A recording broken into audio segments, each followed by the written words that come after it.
Hi ಎಲ್ರಿಗೂ ನಮಸ್ಕಾರ, welcome to my ರಾಗಪ್ಪದ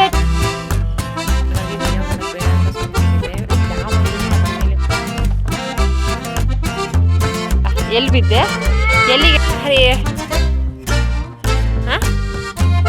ಸಿಗುತ್ತೆ ತೋರ್ಸನೇನ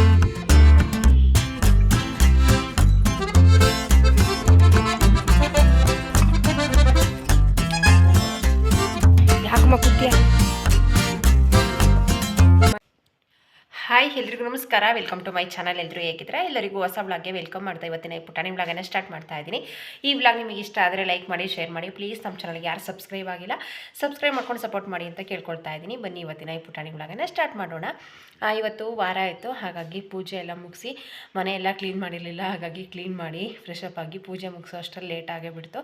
ಇವಾಗ ತಾನೇ ಪೂಜೆ ಎಲ್ಲದೂ ಕೂಡ ಆಯಿತು. ಪೂಜೆ ಎಲ್ಲ ಹಾಕಿ ಧೂಪ ಎಲ್ಲ ಹಾಕಿದ್ಮೇಲೆ ಮನೇಲಿ ಏನೋ ಒಂಥರ ನನಗೆ ಪಾಸಿಟಿವ್ ಆಗಿ ಫೀಲ್ ಆಗ್ತಾ ಇರುತ್ತೆ. ಅದರಲ್ಲೂ ರಾಯರು ಹೂವು ಕೊಟ್ರಂತೂ ಇಡೀ ದಿನ ಎನರ್ಜಿ ಇರುತ್ತೆ. ಸಿಕ್ಕಾಪಟ್ಟೆ ಖುಷಿ ಆಯಿತು.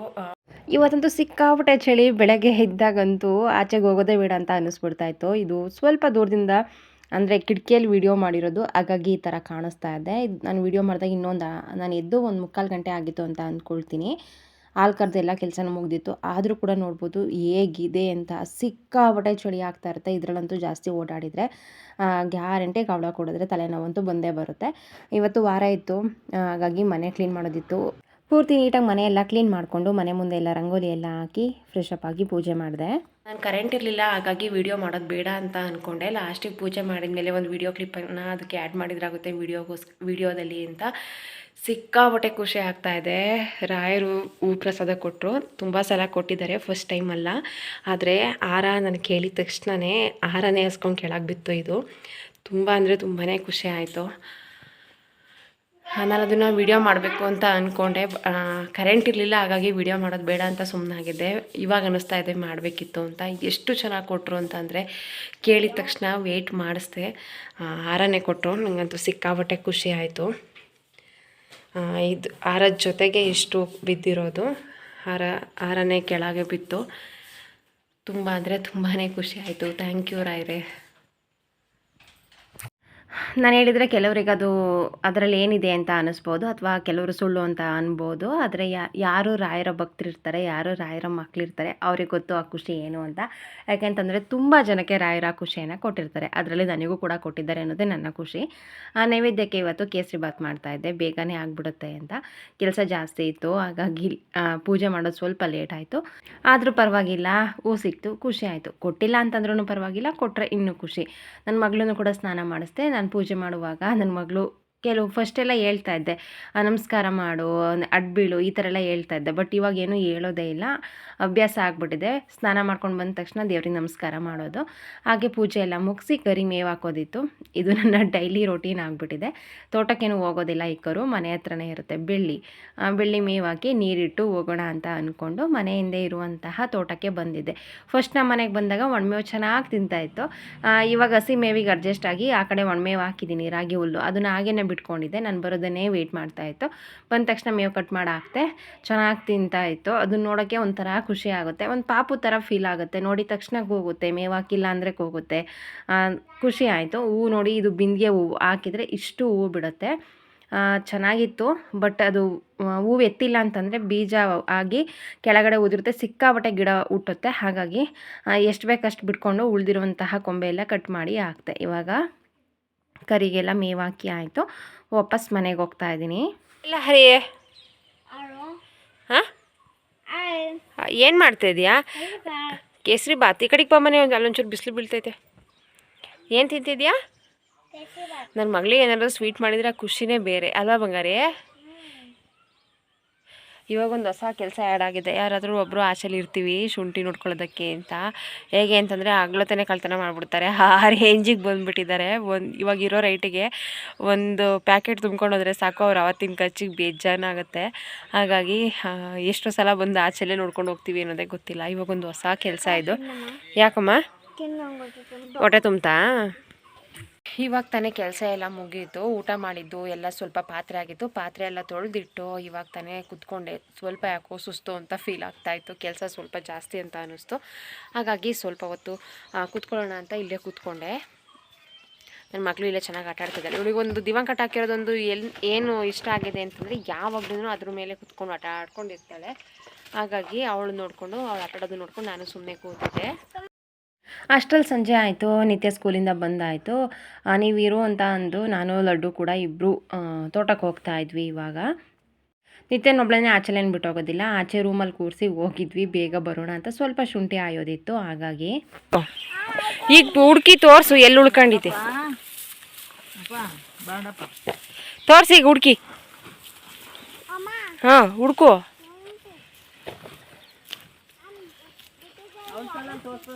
ಹ್ಞೂ ಇವಾಗ ತೋರ್ಸ ನಿನ್ನ ಜಾಗದಲ್ಲಿ ಹೋಗಿ ತಡಿ, ಒಂದು ರೌಂಡ್ ಮೇಕೋಬತ್ತಿ ಸಿಗುತ್ತೆ. ತೋರ್ಸನೆ ನಾವು ಹುಡುಕ್ತಿದ್ದಾಳೆ, ಹೆಂಗ್ ಹುಡುಕ್ತಿ ಹೇಳಿ ಗೊತ್ತಾ, ಸಿಕ್ಕಿರಿ ಇವಾಗ ಒಂದು ಹೇಳಕ್ಕೆ ಅಂತ. ಹುಡ್ಕವ ಆ ಕಡೆ ಕೊಯ್ಲ, ಅಲ್ಲಿ ನೋಡು ಅಲ್ಲೊಂದು ಸಿಕ್ತು ನಿಮ್ದು.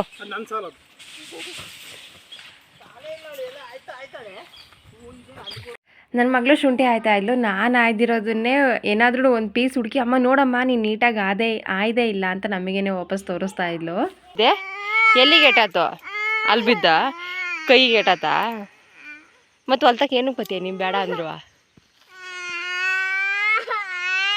ತಡಿ ಇದು ಬಿಡಿಸ್ಕೊಂಡು ಹೋಗೋಣ, ಮಧ್ಯಾಹ್ನದಿಂದ ಹೊಲ್ಟಿದ್ಲು ಹೋಗೋಣ ಅಂತ.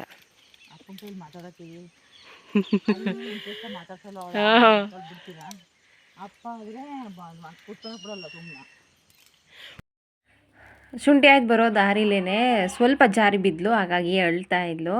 ಹಾಗೆ ತಗರಿ ಗಿಡದಲ್ಲಿ ತಳ್ಳೆಲ್ಲ ಆಗ್ಬಿಟ್ಟಿತ್ತು, ಇನ್ನು ಕಾಳು ಮಾಡ್ಕೊಳ್ಳೋದಕ್ಕಾಗುತ್ತೆ ಅಂತ ಅಂದ್ಕೊಂಡು ತಗರಿ ತಳ್ಳೆಲ್ಲ ಬಿಡಿಸ್ಕೊಳ್ತಾ ಇದ್ವಿ. ತಳುಲು ಎಲ್ಲ ಬಿಡಿಸ್ಕೊಂಡು ಮನೆಗೆ ಬಂದ್ವಿ. ನನ್ನ ಮಗಳು ಸಿಕ್ಕಾಪಟ್ಟೆ ಸಾಫ್ಟ್ ಇದ್ದಾಳೆ, ಸ್ವಲ್ಪ ಇಟ್ಟಾದ್ರೂ ಜಾಸ್ತಿ ಹೇಳ್ತಾಳೆ. ಹಾಗೆ ಇದು ನೆಕ್ಸ್ಟ್ ಡೇಯಿಂದ ವ್ಲಾಗನ್ನು ಕಂಟಿನ್ಯೂ ಮಾಡ್ತಾ ಇದ್ದೀನಿ. ನೆಕ್ಸ್ಟ್ ಡೇ ಇಬ್ಬರು ಕೆಲಸಕ್ಕೆ ಬಂದಿದ್ದರು ಶುಂಠಿ ಮುರಿಯೋದಕ್ಕೆ ಅಂತ. ಈ ಕೆಲಸ ನೋಡೋದಕ್ಕೆ ಈಸಿಯಾಗಿ ಕಾಣಿಸುತ್ತೆ, ಬಟ್ ಸಿಕ್ಕಾಪಟ್ಟೆ ಹೀಟಿದೆ. ನನಗೆ ಇಷ್ಟೊಂದು ಕಷ್ಟ ಅಂತ ನನಗೆ ಗೊತ್ತಿರಲಿಲ್ಲ. ಅಂದರೆ ಕೈ ಪೂರ್ತಿ ಬೆಳ್ಳೆಲ್ಲ ಹೊಡ್ಕೊಳ್ಳುತ್ತೆ, ಕಾಲು ಹೊಡ್ಕೊಳ್ಳುತ್ತೆ, ಅಷ್ಟು ಹೀಟು. ನಾನು ಫಸ್ಟೆಲ್ಲ ಹೇಳುವಾಗ ನಂಬ್ತಾ ಇರಲಿಲ್ಲ, ಬರೀ ಶುಂಠಿ ಹಿಡ್ಕೊಂಡು ಮುರಿದ್ರೆ ಹೀಟಾಗುತ್ತಾ, ಕೈ ಬೆಳ್ಳೆಲ್ಲ ಬಿಚ್ಕೊಳ್ಳುತ್ತಾ ಅಂತ ನಾನು ನಗಾಡ್ತಾ ಇದ್ದೆ. ಬಟ್ ನಾನು ಇವಾಗ ಮುರಿಯೋದಕ್ಕೆ ಶುರು ಮಾಡಿ 3 ವರ್ಷ ಆಯಿತು. 3 ವರ್ಷದಿಂದ ಶುಂಠಿ ಮುರಿತಾ ಇದ್ದೀನಿ. ಫಸ್ಟ್ ಎಲ್ಲ ಗೊತ್ತಿರಲಿಲ್ಲ ನನಗೆ, ತೋಟದಲ್ಲಿ ಎಲ್ಲಾದ್ರೂ ಅಲ್ಲೇ ಮುರಿಸೋರು. ಇವಾಗ ಮನೆ ಹತ್ರ ಇರೋದ್ರಿಂದ 3 ವರ್ಷದಿಂದ ನಾನು ಕೂಡ ಮುರಿತಾ ಇದ್ದೀನಿ.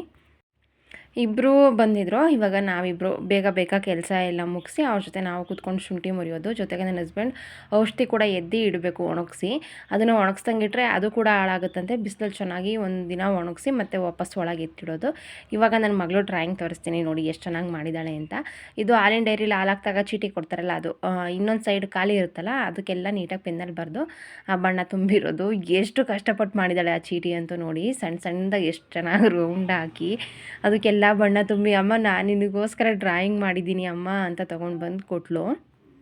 ಮನೆ ಕೆಲಸ ಎಲ್ಲ ಮುಗಿಸಿ ತಿಂಡಿ ಮಾಡಿ ಅವರಿಗೆ ತಿಂಡಿ ಕೊಟ್ಟು ಇವಾಗ ಮತ್ತೆ ಟೈಮ್ 12:30 ಆಯಿತು. ಮಧ್ಯಾಹ್ನ ಅಡುಗೆ ಮಾಡೋಣ ಅಂತ ಅಂದ್ಕೊಂಡು ಬಂದೆ. ಸಂಜೆವರೆಗೂ ಇರ್ತಾರೆ, ಹಾಗಾಗಿ ಬೇಗನೆ ಆಗಿಬಿಡುತ್ತೆ ಅಂತ ಆಲೂಗಡ್ಡೆ, ಬೀನ್ಸು, ಹೆಸ್ರು ಕಾಳು ಇಷ್ಟೇ ಕ್ವಿಕ್ಕಾಗಿ ಆಗಿಬಿಡುತ್ತೆ. ಟೇಸ್ಟ್ ಕೂಡ ತುಂಬ ಚೆನ್ನಾಗಿರುತ್ತೆ.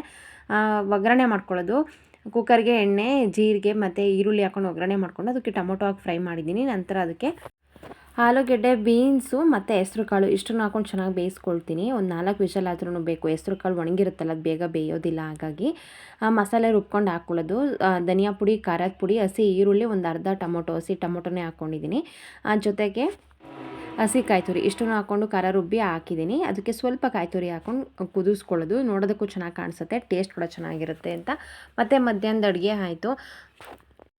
ಅವ್ರನ್ನ ಊಟಕ್ಕೆ ಕರೆದೆ. ಒಂದು ಸ್ವಲ್ಪ ಹೊತ್ತು ಇನ್ನೂ ಸ್ವಲ್ಪ ಟೈಮ್ ಆಗಲಿ ಅಂತ ಅಂದರು. ಅಂದರೆ ಅವ್ರು ಲೇಟಾಗಿ ಊಟ ಮಾಡೋ ಅಭ್ಯಾಸ ಆಗಿರುತ್ತೆ, ಹಾಗಾಗಿ ಒಂದು 2 ಗಂಟೆನಾದ್ರೂ ಆಗಲಿ ಅಂತ ಅಂದರು. ಮತ್ತೆ ವಾಪಸ್ಸು ಬಂದು ಇವಾಗ ಶುಂಠಿ ಮುರಿತಾ ಇದ್ದೀನಿ. ಒಂದೇ ದಿನಕ್ಕೆ ಕೈಯೆಲ್ಲ ಫುಲ್ ರಫ್ ಅಂತ ಅನ್ನಿಸ್ತಾ ಇದೆ, ಅಷ್ಟು ಹೀಟು ಅದು. ಅಂದರೆ ಶುಂಠಿ ಯಾವಾಗಲೂ ಕೈಯಲ್ಲಿ ಇದ್ದೇ ಇರುತ್ತಲ್ಲ, ಹಾಗಾಗಿ ಬೆಳ್ಳೆಲ್ಲ ಫುಲ್ ರಫ್ ಅಂತ ಅನ್ನಿಸ್ತಾ ಇದೆ. ಇನ್ನು 2 ದಿನ ಏನಾದ್ರೂ ಕೈಯಲ್ಲಿ ಶುಂಠಿ ಇತ್ತು ಅಂತ ಅಂದರೆ ಬೆಳ್ಳ ಹತ್ರ ಎಲ್ಲ ಫುಲ್ಲು ಕಾಲಲ್ಲಿ ಇಂಡಿ ಎಲ್ಲ ಹೊಡೆಯುತ್ತಲ್ಲ, ಆ ಥರ ಬೆಳ್ಳಲ್ಲಿ ಹತ್ರ ಎಲ್ಲ ಹೊಡ್ಕೊಳ್ಳುತ್ತೆ. ಅಷ್ಟು ಸಿಕ್ಕಾಪಟ್ಟೆ ಹೀಟು. ನಾನು ಮೆಂತೆ ನೀರು ಕುಡಿತಾ ಇದ್ದೀನಿ, ಮೆಂತೆ ತಿಂತಾಯಿದ್ದೀನಿ. ಮತ್ತು ಅಂಬ್ಲಿ ಮಜ್ಜಿಗೆ ಯಾವುದೂ ತಂಪಾಗಿರೋದನ್ನು ಯಾವುದೂ ಕೂಡ ಬಿಟ್ಟಿಲ್ಲ. ಆದರೂ ಕೂಡ ಕೈ ಅಷ್ಟು ರಫ್ ಇದೆ. ಹಾಗೆ ಮಲಗುವಾಗ ಕೈ ಹರಳೆಣ್ಣೆ ಹಚ್ಕೊಂಡು ಮಲ್ಕೊಳ್ತೀನಿ. ಅದರಿಂದನೂ ಕೂಡ ಸ್ವಲ್ಪ ಕೈ ಸರಿ ಹೋಗುತ್ತೆ. ಒಂದು ವಾರ ಆಮೇಲೆ ನಂತರ ಮತ್ತೆ ಮಾಮೂಲಿ ಆಗುತ್ತೆ. ಒಂದು ವಾರದವರೆಗೂ ಕೂಡ ಅದೇ ಥರ ಇರುತ್ತೆ. ಅದರಲ್ಲಿ ಎಷ್ಟು ಪವರ್ ಇರ್ಬೋದು ಅಲ್ವಾ. ಆಂಟಿರ ಹತ್ರ ಎಲ್ಲ ಮಾತಾಡ್ಕೊಂಡು ಮುರಿತಾ ಇದ್ವಿ. ಕೆಲಸ ಆಗಿದ್ದೇ ಗೊತ್ತಾಗಲಿಲ್ಲ. ಏನೋ ಒಂಥರ ಚೆನ್ನಾಗಿತ್ತು. ಮಾಡ್ಬೋದು ಸಂಟ ಮಂಡಿ ಒಟ್ಟಿಗೆ ಬಿಸಿಲಿಗೆಲ್ಲ ಅಡ್ಜಸ್ಟ್ ಆಗಿದ್ದೀರಲ್ವ ನೀವು? ನೆನ್ನೆಯ ಟಮಾಟೆ ಹಣ್ಣು ಕುಯ್ಯಕ್ಕೆ ಹೋಯ್ದು ಎಲ್ಲೆಲ್ಲಿ ತನಕ ಹೋಗ್ತೀರಾ? ಅಂದರೆ ಊರ ಮನೆಯ ಅಂದರೆ ಮನೇಲಿ ಊರ ಮನೆ ಕೆಲಸದಾಗ ಎಲ್ಲೂ ಹೋಗಲ್ಲ, ಬೈತಾರೆ. ಊರ ಕೆಲಸ ಬಿಟ್ಕೊಂಡು ಬೇರೆ ಕಡೆಗೆ ಹೋಗ್ತಾರೆ ಅಂತ. ಊರಲ್ಲಿದ್ದಾಗ ಊರ ಕಮ್ಮಿ ಜೋಳ ಮುರ್ದಾತ, ಅವರೆಕಾಯಿ ಕುಯ್ಯೋದು, ತರುಣ್ ತರಿಯೋದು ಎಲ್ಲ ಮುಗಿತ. ಇವಾಗ ಏನು ಕೆಲಸ ಇಲ್ಲ. ಹಾಗಾಗಿ ಇನ್ನು ಶುಂಠಿ ಹಾಕೋದು ಉಂಟುಕೊಂಡು ಮುತ್ತಿಗೆ ಕೊಟ್ಟು ಹಾಕಿಸ್ತಾರೆ. ಕಮ್ಮಿ ಹಾಕ ಕರೀತಾರೆ. ಕಳೆ ಎಲ್ಲ ತಗೊಂಡು ಎಳ್ಳೆ ಇರುತ್ತೆ ನಮ್ಮ ಬಿಸಿಲಿಂದ ಮಾಡಲೇಬೇಕು. ಒಂದೊಂದು ದಿವಸ ಅಂತೂ ಆಚೆಗೆ ಹೋಗಕ್ಕೆ ಆಗ್ತಾರಲ್ಲ, ಅಷ್ಟು ಬಿಸಿಲು ಎಣ್ಣೆಯ ಈ ಕಡೆ ನೀರು ಫುಲ್ಲು. ಇನ್ನೇನು ಟೈಮ್ ಆಯಿತು. ಅನ್ನ ಸಾಂಬಾರು ಅಂಬ್ಲಿ ಎಲ್ಲದೂ ಕೂಡ ಆಗಿತ್ತು. ನೆಂಚ್ಕೊಳ್ಳೋದಕ್ಕೆ ಹಪ್ಳ ತಾಳಿಸ್ಕೊಳ್ಳೋಣ ಅಂತ ಬಂದು ಹಪ್ಳ ತಾಳಿಸ್ತಾ ಇದ್ದೀನಿ. ಟೈಮ್ ಹೋಗಿದ್ದೇ ಗೊತ್ತಾಗಿಲ್ಲ. ಅವ್ರ ಮನೆ ಸ್ಟೋರಿ ಆಗಿ ಅವ್ರ ಕೆಲ್ಸಕ್ಕೆ ಹೋದತ್ರ ಆಗಿರುವಂತಹ ಕಾಮಿಡಿ ಎಲ್ಲದನ್ನು ಕೂಡ ಹೇಳ್ತಾಯಿದ್ರು. ಚೆನ್ನಾಗಿತ್ತು. ಅವ್ರು ಮಾತಾಡೋದನ್ನು ಕೇಳಿಕೊಂಡು ಎಲ್ಲರೂ ಒಟ್ಟಿಗೆ ಕೆಲಸ ಮಾಡ್ತಾಯಿದ್ವಿ. ಟೈಮ್ ಹೋಗಿದ್ದೇ ಗೊತ್ತಾಗಿಲ್ಲ. ಹಾಗೆ ನೆರಳಲ್ಲಿ ಮಾಡೋದಲ್ವ, ಅಷ್ಟೊಂದೇನು ಸುಸ್ತು ಅಂತ ಅನ್ನಿಸ್ಲಿಲ್ಲ. ಯಾಕಮ್ಮ ಕುತ್ತೀಯ? ಇದಾ ಶುಂಠಿ ಮುರಿತೀಯಾ? ಹಾಂ, ಮುರಿಯಲ್ವಾ? ಮುರಿಯಲ್ವೇನವ? ಇಲ್ಲಿ ಹೋಗಿ ಟಿ ವಿ ನೋಡೋಕೆ ಬೇಜಾರಾದರೆ ನೋಡಲ್ವಾ? ಮಾತೇ ಬತ್ತಿಲ್ಲ. ಮಾತಾಡಮ್ಮ, ಈಗ ವಿಡಿಯೋ ಮಾಡ್ತೈತಿ. ಈ ಥರ ಡ್ರಮ್ಮಿಗೆ ಔಷಧಿ ಹಾಕಿ ಶುಂಠಿ ಎದ್ದಿದ್ದೀವಿ. ಲಡ್ಡು ಅಂತೂ ಸಿಕ್ಕಾಪಟ್ಟೆ ಮಾತಾಡಿದ್ದಾಳೆ ಬೆಳಗ್ಗೆಯಿಂದ ಸಂಜೆವರೆಗೂ. ಆಂಟಿಯರಂತೂ ಪೂರ್ತಿ ನಗಾಡ್ತಾಯಿದ್ರು. ಎಷ್ಟು ಮಾತಾಡ್ತಾಳೆ, ನೋಡಿದಾಗ ಇಷ್ಟೊಂದು ಮಾತಾಡ್ತಾಳೆ ಅಂತಲೇ ಗೊತ್ತಿರಲಿಲ್ಲ ಅಂತ ಹೇಳ್ತಾಯಿದ್ರು.